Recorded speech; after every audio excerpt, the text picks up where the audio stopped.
only have one selection saved, it knows to go to that one by default. Watch what happens when I load it. Nothing happened here, did it? Looks just like it did before. But watch this. I want to show you a technique for finding out what is and what is not selected, because sometimes it's not obvious. The marching ants around the edges don't tell you what is completely selected, what's partially selected, what's not selected, do they? They just show the edge of the selection, nothing more. So first off, here's the technique. I'm going to unlock the background, double click on it. By default, it will call it layer 0. The reason I do that is this. If I hide my selection, Command H, and I hit delete, I can see what was selected by seeing what vanishes, right? Does that make sense to everyone? This is a technique to see what is and what is not selected. Do not delete the image. You're working on a homework assignment tonight with 4 selections in it. One student, in the past, I've used the same image for 12 years because I haven't found a better image yet. One student in the past 12 years selected everything I told him to select and deleted it from the image and turned that in. Don't do that. The reason you hit delete is to see what goes away, to see what's selected and what's not selected. It's just a technique. Notice the big gray, the big stripe across the middle? Since I painted middle gray here, those pixels were partially selected, so when I hit delete, they partially disappeared. They didn't completely disappear though. Does that make sense? So, white in the channel is selected, black in the channel is not selected, gray is partially selected. The more white it is, the more it's selected, the more gray it is, the more black it is, the less it's selected. All right. I'm going to back up a step because I really don't want to delete that chunk of my image just yet. And I'm going to hit Command D. If you're doing selections and you hide them, like I do to get the marching ants to go away, it's a very good idea to get used to hitting Command D when you think you're done playing with the selection. Because you may have stuff selected and you just can't see it on screen. And then you start to do something and go, why can't I paint over here? Why isn't the clone stamp working? It's because it'll only work in the area you have selected, and you just can't see that you have something selected right now. All right, so I'm going to chunk this in the trash. I'm going to show you Quick Mask. Hopefully you remember it well from Photoshop 1, but if not, we'll play with it. I'm going to get the Magic Wand tool. I'm going to set its tolerance to, say, 50 pixels. I want the edge anti-aliased. Here's why. If they're not anti-aliased, and I say select this sky and replace it with a new sky, I'm going to get jagged edges where the two meet. If it's anti-aliased, the edges of what I've selected and what I haven't selected will be partially transparent. Stick a new sky behind it, it'll blend in with the rest of the photo. How much to anti-alias the edge? I can't tell you the answer to that. It depends on too many variables. What resolution the image is, what kind of detail it has, what you're selecting. But we'll play with it a bit tonight and see if we can come up with some answers. I'm also going to turn on contiguous up here. That way only the pixels that are touching each other will be selected. It'll ignore the blues down in the water when I click on this sky. So now I've got a new selection. I want to add more to it. I'm going to hold down the Shift key.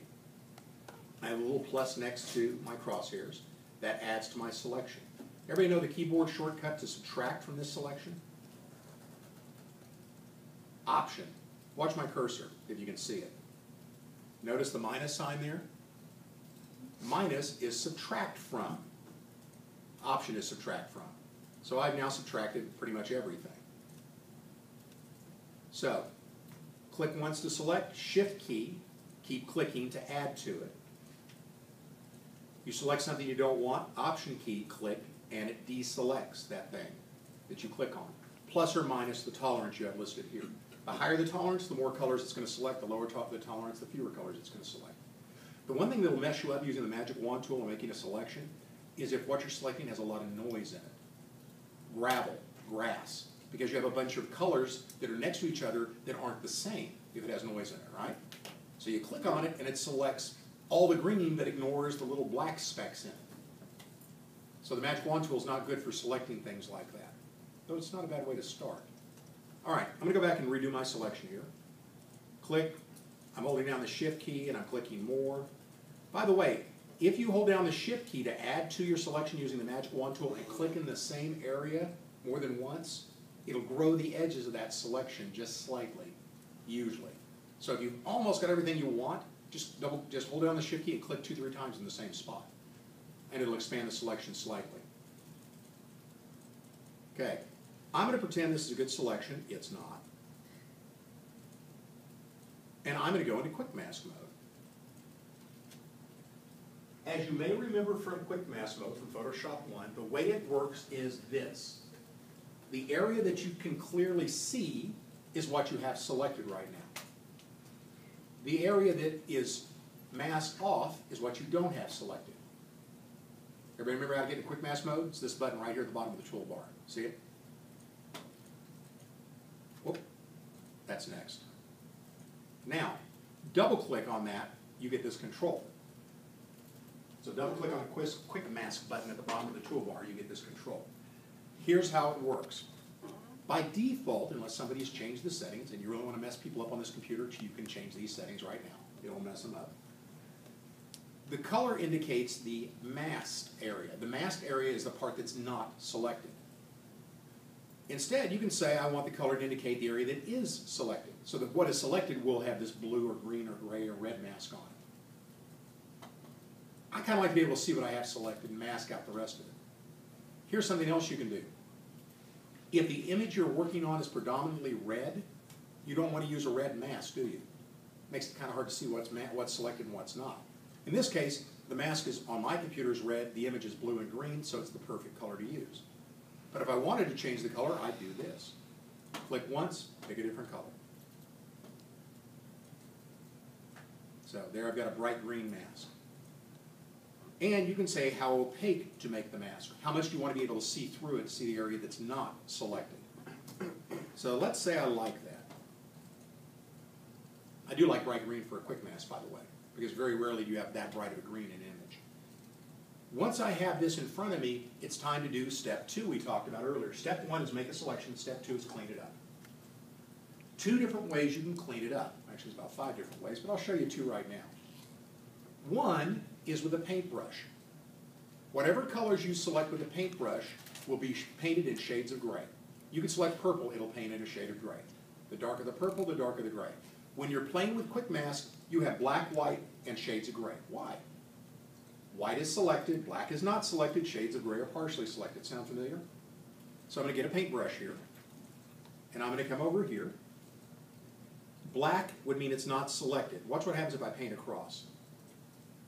If I get out of quick mask, that area is no longer selected. So if I hit delete, it would still be there because it's not selected, right?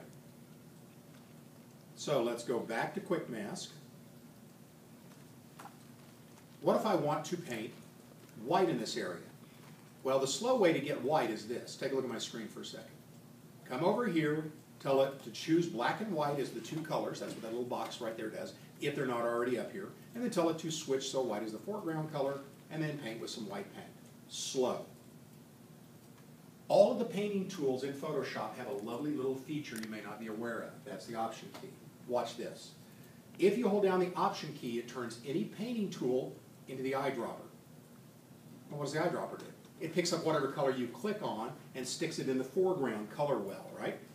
So whatever color you click on, it'll stick right there. So if I click right here, it's going to pick up dark blue, right? No. I'm on the quick mask right now. The quick mask is black, white, and shades of gray. It will ignore the image that's underneath it. So if I, with the paintbrush, Option click right here, what colors are going to pick up, black or white?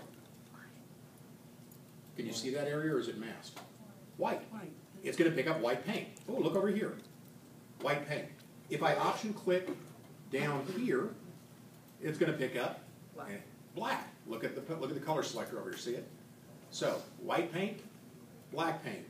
If I click right on the edge between the 2, I've got to hit the spot just right though. I'd have to zoom in. I can pick up a shade of gray. Why do I show you this? So when you're painting on the quick mask, you can do it real fast. You go into quick mask mode, you click on the paintbrush, or hit P to get the paintbrush. Option click in an area that's already selected, start painting. Paint in the areas you want. You've got areas you don't want, Option click on the mask area and paint out the areas you don't want. It's that fast to load black and white paint. Does that make sense? Beats the heck out of going over to the color well over and over again to pick black and white paint. This technique, by the way, works in Photoshop with all the painting tools, almost, anywhere you are in the interface. In quick mask mode or just working on the image itself. Option turns the paintbrush tools